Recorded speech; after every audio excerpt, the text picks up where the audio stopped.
उनके बैनर तले यहाँ एकत्रित आए हैं और अब देश के तमाम समन्वय, जिसमें अपना अखिल भारतीय किसान संघर्ष समन्वय जो 4 साल से संघर्षरत है, वीएम सर जिसके कन्वीनर रहे हैं, वो तो है ही, पर अब समन्वयों का समन्वय हो गया है और इसीलिए 500 संगठनों का एक साथ जो मोर्चा बना है, उस मोर्चा की समिति की तरफ से ही मैं यहाँ आई हूँ, न केवल नर्मदा घाटी की तरफ से। और इसीलिए आपकी ताकत को सलाम करते हैं। पहले भी मैं गाजीपुर बॉर्डर पर आके गई थी, लेकिन आज एक ऐसे विशेष मोड़ पर ये एक अभूत जन आंदोलन, जन ताकत लेकर खड़ा है कि सरकार को झुकाए बिना हम लोग अब इस आंदोलन से हट ही नहीं सकते हैं। अब सब लोगों को पता है कि देश किस कगार पर ढकेला जा रहा है। संविधान में जो गैर बराबरी खत्म करने की बात है, समता और न्याय की बात है, समाजवाद की बात है, वो सब ताक पर रखकर ये मोदी सरकार अब किसान और उद्योगों के बीच की दूरी कई गुना बढ़ाई जा रही है। अब सब लोगों ने अब सुन लिया होगा, आंकड़े भी देख लिए होंगे और अनुभव में तो हमारे नर्मदा घाटी के हो, मध्य प्रदेश के हो, देश के कोने कोने से, वो आसाम और गुवाहाटी के अखिल गोगोई जेल में होते हुए उनका भी किसान कृषि मुक्ति संगठन हो, या केरल के हमारे किसान जिनमें मछुआरे भी हैं, जिनमें मजदूर भी हैं, जो धान उगाते हैं, ये तमाम लोग अब एकत्रित आकर देख रहे हैं कि आखिर चल क्या रहा है। चल यही रहा है कि पूंजीपति उद्योगपतियों के भागीदार बन रहे, पार्टनर्स बन गए और इनकी पार्टनरशिप अब इस हद तक अन्याय ला रही है, जो कि पंजाब के किसानों ने तो तय किया कि नहीं सहन करेंगे, लेकिन पंजाब को अकेला अलग थलग करने की साजिश भी नहीं चलने वाली है, क्योंकि हरियाणा, उत्तर प्रदेश, उत्तराखंड और हमारे मध्य प्रदेश, गुजरात, महाराष्ट्र, हर राज्य के किसानों ने देख और समझ लिया है। क्या समझ लिया है भाइयों अपन ने? कि आपकी मेहनत और आपके हाथ में जो प्राकृतिक संसाधन है, वो खेती हो कि जल हो, नदी हो कि पहाड़ हो, पहाड़ पर हमारे आदिवासी खेतीहर ही है, केवल लुटेरू नहीं है और केवल मजदूरी तो बिल्कुल ही नहीं करते। तो ऐसी हर प्रकार की किसानी जो कि देश को आज भूख प्यास मिटाने में सहयोग दे रही है, अन्न सुरक्षा आपकी मेहनत और आपके हाथ में जो प्रकृति है उसके बिना कभी हो ही नहीं सकती।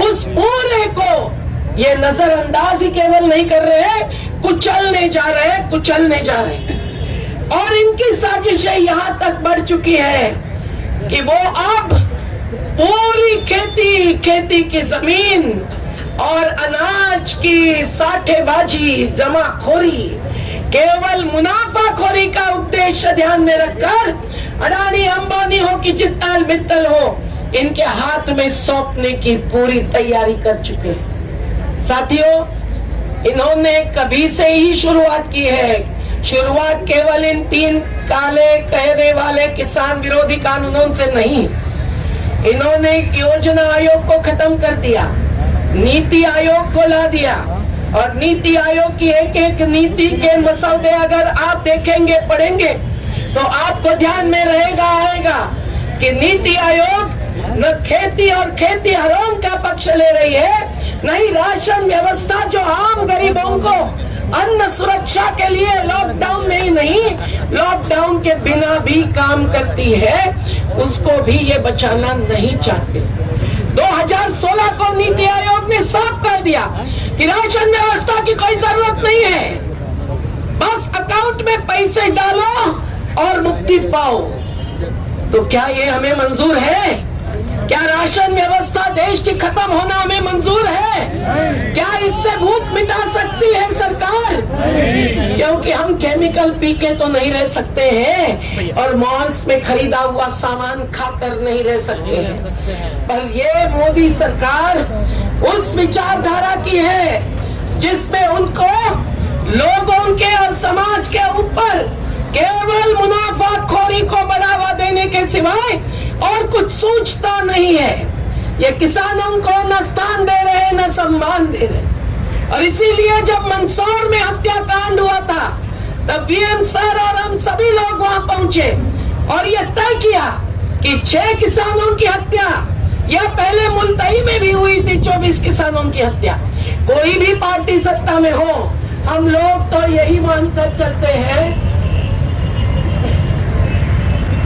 कि इस प्रकार की हत्या का एक कांड चल रहा है किसानों के खिलाफ। आत्महत्या भी क्या है? जसविंदर सिंह जी ने बताया होगा 17 मिनट में एक आत्महत्या हो रही है, तो क्या वो आत्महत्या है कि हत्या है?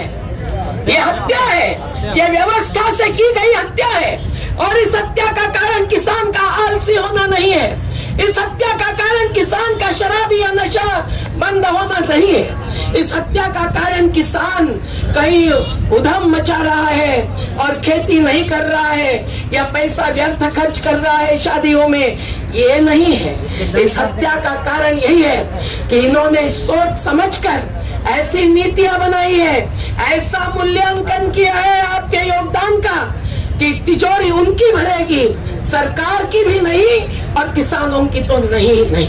और इसलिए साथियों कि जब से इनकी नीतियां आगे बढ़ी है, अडानी को केवल एयरपोर्ट्स नहीं दिए गए हैं। देखिए, ये कानून आने के पहले अडानी ने गुजरात में हजारों एकड़ जमीन अपने कब्जे में लेके रखी है।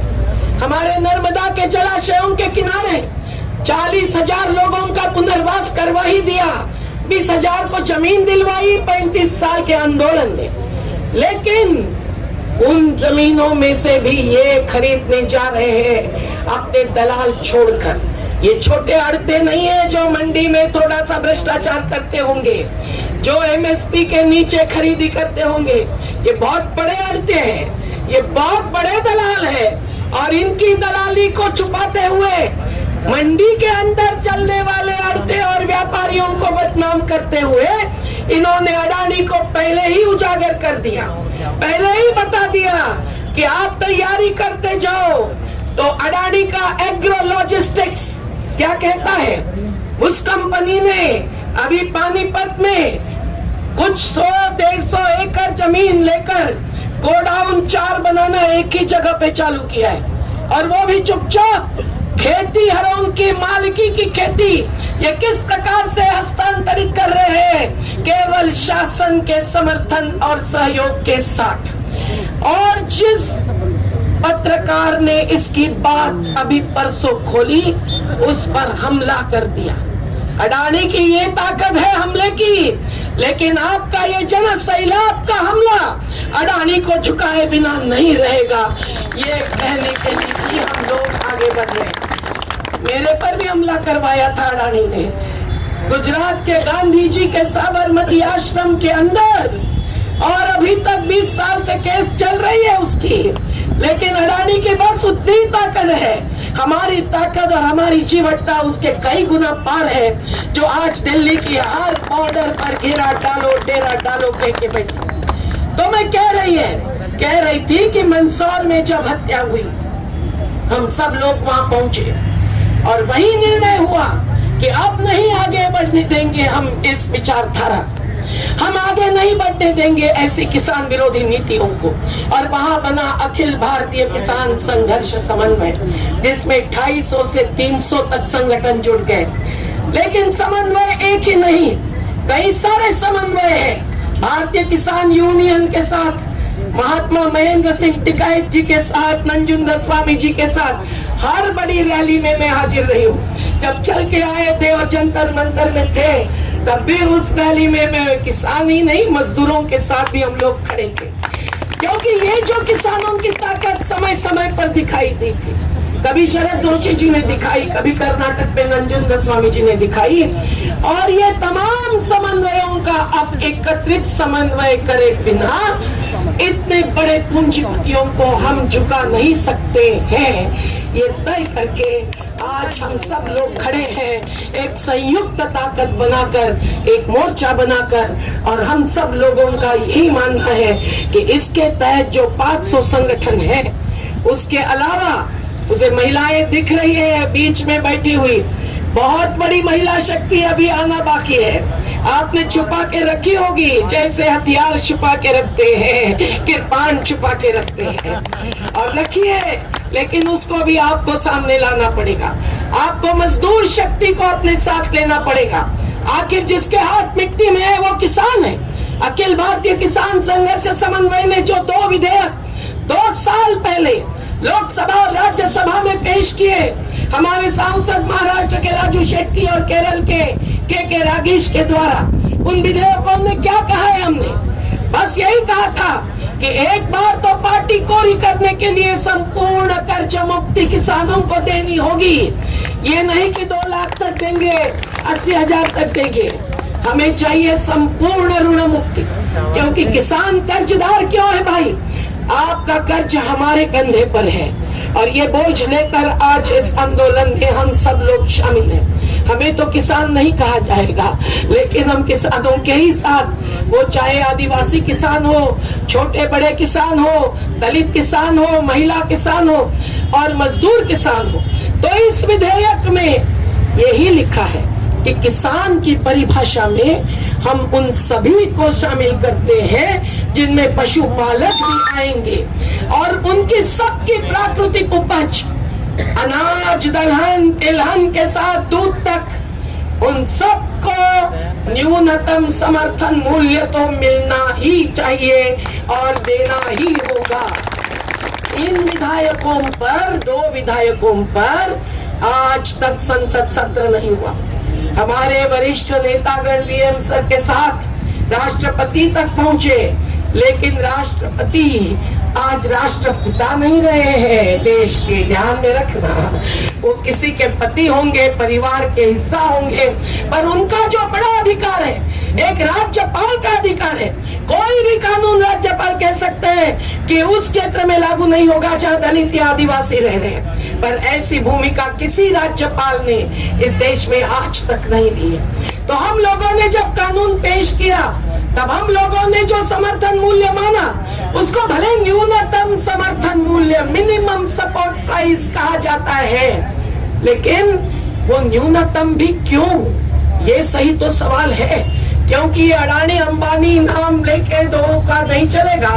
ऐसे सैकड़ों है, कम से कम 500 है जो बिलियनर्स, अब्जाधीश बने हुए हैं, और 2014 के बाद कोई 40वें नंबर पर था देश में, तो अब 4थे नंबर पर आया अडानी, और जो पहले ही सबसे बड़े अब्जाधीश भारत में थे, अब दुनिया के अब्जाधीश 1 नंबर के बन गए।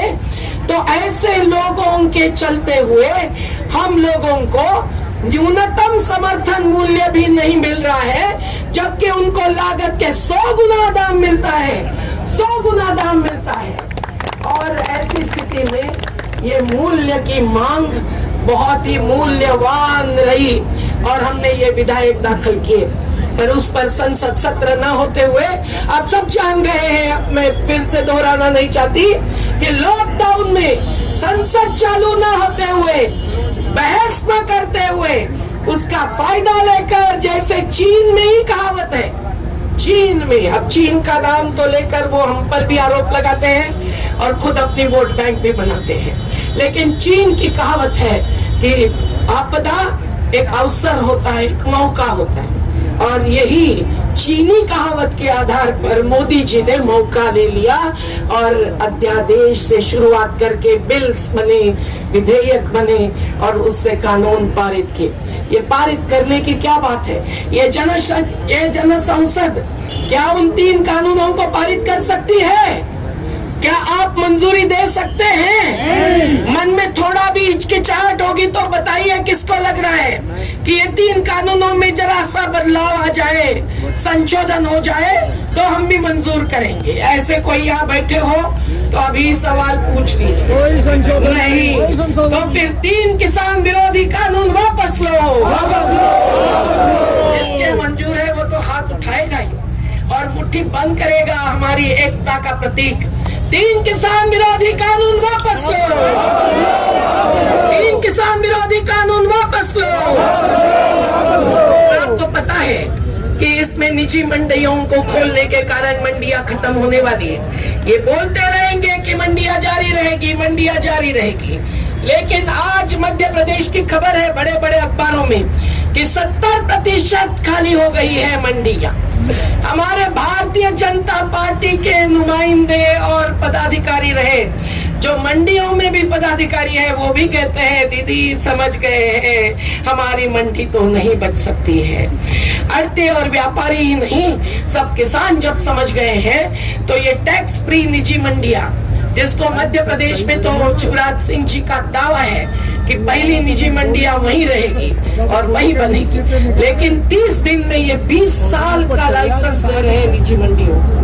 आप समझ लीजिए 20 साल तक फिर कोई बोल नहीं सके, भले सरकार बदली तो, ऐसी उनकी ख्वाहिश है। और उन निजी मंडियों में जो बैठेंगे वो आड़ते और व्यापारी से भी ज्यादा भ्रष्टाचारी होंगे, ये मैं आपको पहले कहती हूँ। अभी भी जब हम मंडी में खड़े होते हैं और कपास की खरीदी में CCI जब नमी देख देख कर, मशीन डाल कर, कुछ न कुछ कारण दिखाकर उसको हटाता है। आप तो गन्ना किसान होंगे, हम तो कपास किसान हैं, और पपीता, केला, टमाटर, सब्जियों की भरमार है हमारे क्षेत्र में, जो लॉकडाउन में 2 रुपए किलो से बेची गई, जयपुर तक नहीं आ पाई, किसी और दिल्ली तक नहीं पहुंच पाई।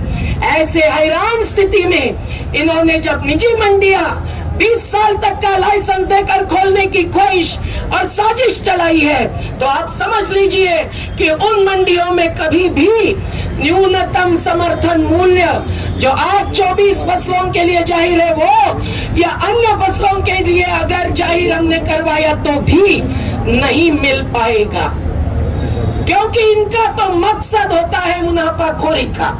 ये कोई और चीज सोचते नहीं है। ये कानून को तुड़वा कर, कुचल कर अपना कंपनी राज देश में जिंदा रखते हैं। हर क्षेत्र ने इनका राज भुगता है, शिक्षा हो, स्वास्थ्य हो, हमारे शहर के गरीब भी भुगते हैं। इनका गृह निर्माण और इंफ्रास्ट्रक्चर जब बनता है ऐसे हाईवे रोकना इसीलिए बिल्कुल सही है। तो इसके नीचे भी तो किसानों की जब जमीनें लेते हैं, क्या करते हैं? नुकसान की भरपाई कभी नहीं। तो साथियों समझ लीजिए कि जब ये बात एक ही कानून से होने वाली है तो दूसरे कानून से तो ठेका खेती के तहत एक न एक प्रकार से छीनी जाएगी खेती। आज की ताजा खबर है होशंगाबाद जिले की, कल की खबर है गुजरात के पेप्सिको के खिलाफ आलू उत्पादकों की। हर एक को ये ठेकेदारों ने, कंपनियों ने जहां भी घुसपैठ की वहां फंसाए बिना नहीं छोड़ा है।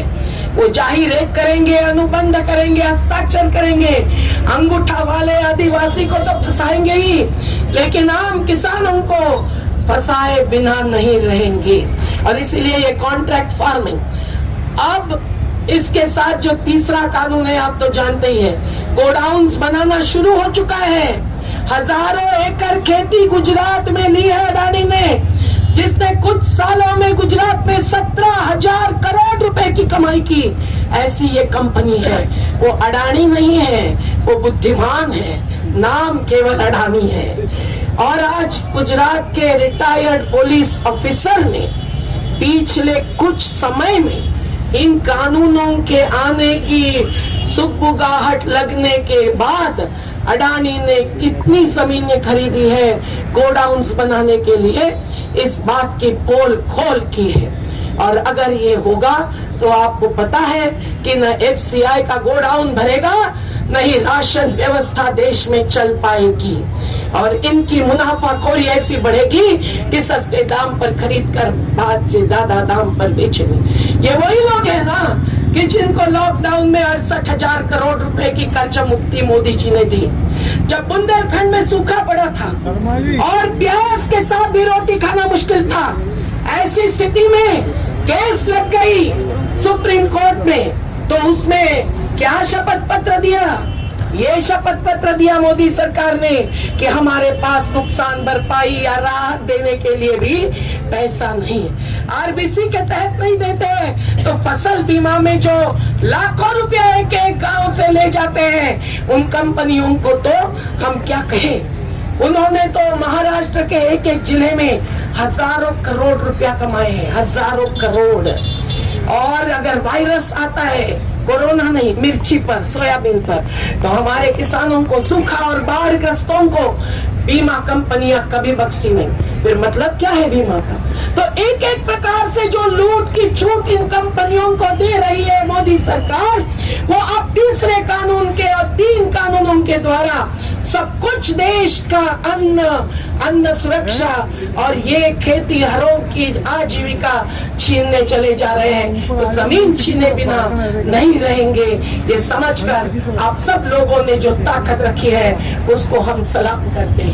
साथियों, पंजाब के किसानों ने बड़ी जोरदार ताकत बताई, लेकिन उसके पहले भी 9 अगस्त को पंजाब के संगठनों के साथ, हरियाणा के संगठनों के साथ, उत्तर प्रदेश, उत्तराखंड के संगठनों के साथ 1 लाख से अधिक जगह पर हमारे नर्मदा घाटी के एक एक जिले में हो या और कन्याकुमारी से आसाम तक कम से कम हो, कश्मीर का नहीं बोल सकती मैं, क्योंकि उनका भी अधिकार इन्होंने छीन लिया है। वहाँ की प्राकृतिक सुंदरता भी ये हासिल करना चाहते हैं और कुछ नहीं। ये देशभक्ति के नाम पर देश के हित में देश को बेचने का काम करने वाले, इनको सबक सिखाने का यही समय है। नहीं तो न देश बचेगा पर बेचा जरूर जाएगा, और उसको बचाने के लिए अपना संघर्ष जरूरी है। साथियों, ये जो 5 बार चर्चा के बाद इन्होंने जो ये जवाब दिया है, ये जवाब भी क्या है आपको बताया होगा। ये टाइटल से ही समझिए कि 2 ही कानूनों का जवाब दिया।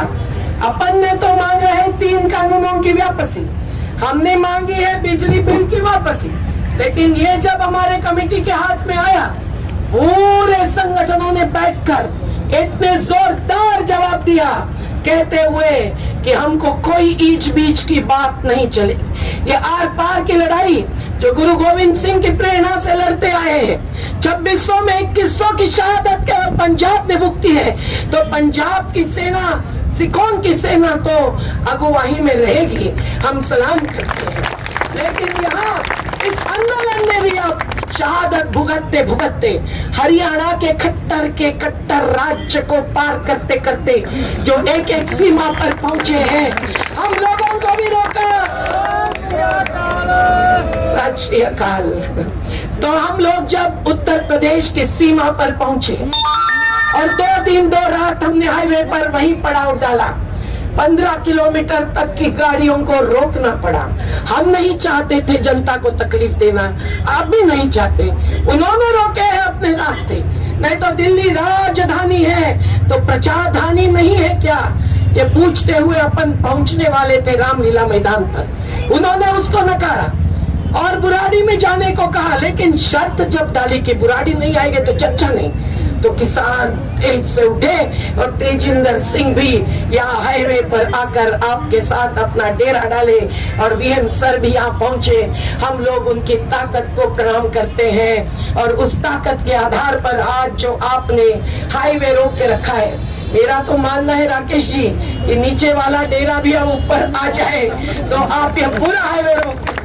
और अगर आपकी बहनें, जिनको मैंने देखा है सिसोली में भी आकर देखा है, और उत्तर प्रदेश की हमारी महिलाएं तो ऐसी ताकत वाली है, सीतापुर में, लखनऊ में, उन्नाव में, बहराइच में, जिस जिले में हमारे NAPM यानी जन आंदोलनों के राष्ट्रीय समन्वय के आंदोलन हुए इन मुद्दों पर, उसमें महिलाओं की संख्या 2/3 रही है जैसी हमारी घाटी में रहती है। ऐसा पड़ाव लगता है तो भाइयों को कोना कोना ढूंढना पड़ता है खड़े रहने के लिए। आपकी वो ताकत भी आएगी तो इस सरकार को झुकाए बिना नहीं रहेंगे। साथियों, इस पूरे प्रस्ताव को धिक्कार कर, नकार कर, अभी तक जलाया नहीं है, लेकिन संशोधन मंजूर नहीं है। 3 कानून पूरे वापस लो। 44 कानून अगर वापस लिए है मोदी सरकार ने, जो श्रमिकों के लिए आजादी के बाद श्रमिकों के संघर्ष से बने हुए कानून थे, और श्रमिकों में किसान भी शामिल है, खेत मजदूर भी शामिल है, लेकिन उनको वापस करने में इनको कोई दिक्कत नहीं आई। तो 3 कानून वापस करने में दिक्कत क्या है? दिक्कत यही है जो अमित शाह भी बता सकते हैं कि वो केवल लॉ एंड ऑर्डर के द्वारा इस आंदोलन को निपट लेंगे, ये उनकी मनीषा होगी। लेकिन आपने ये साबित किया है कि पुलिसों का कितना भी बल ये खड़ा करे, आपका जनबल धनबल नहीं, चाइना और पाकिस्तान से आया हुआ 1 रुपया या जो भी करेंसी होगी कहीं दिखाई नहीं दे रहा है। ये झूठे आरोप में लगे हैं। उनको लगता है कि चीनी, पाकिस्तानी, खलिस्तानी सब कह के ये हिंदुस्तानी ताकत को झुकाएंगे, लेकिन ये हिंदुस्तानी ताकत इनकी ताकत को झुकाए बिना नहीं रहेगी। मुझे पता है महाराष्ट्र के एक मंत्री जो अभी दिल्ली में है और उनके एक एमएलए, उन्होंने मुझ पर ये आरोप लगाया कि मैं सुपारी लेकर पहुंची हूँ। सुपारी लेना मतलब पता है ना, हत्या का, पर माध्यमकर्ताओं ने ही उस पर अग्रलेख लिखकर उसका धिक्कार किया है। आज समाज समझ रहा है, आज बुद्धिजीवी भी एक एक करके आ रहे हैं, व्यापारी संघ आ रहा है, हॉकर्स फेडरेशन आ रहा है। कल परसों में पलवल बॉर्डर पे जब थी तब ग्वालियर मोरैना के किसान आ रहे। सिखों की संख्या और ताकत सब में ज्यादा है। ये मंजूर करते हुए मुझे लगता है कि ये अखिल भारतीय ताकत, देखिए, जिंदाबाद जिंदाबाद।